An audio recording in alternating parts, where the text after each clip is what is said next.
Hi guys, today I'm going to show you the best settings for shooting videos on YouTube using this DJI Action Camera 5 Pro. So this is just a quick and easy startup guide for beginners. So first of all, turn the camera on and make sure you have the camera set on video. If you're shooting in the daytime.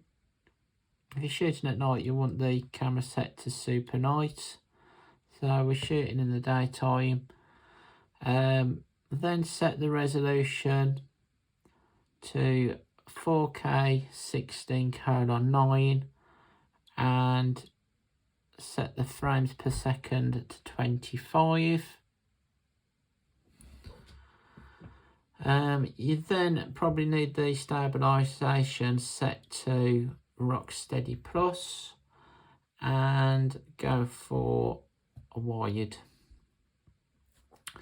So these settings will get you some great videos if you're vlogging on YouTube.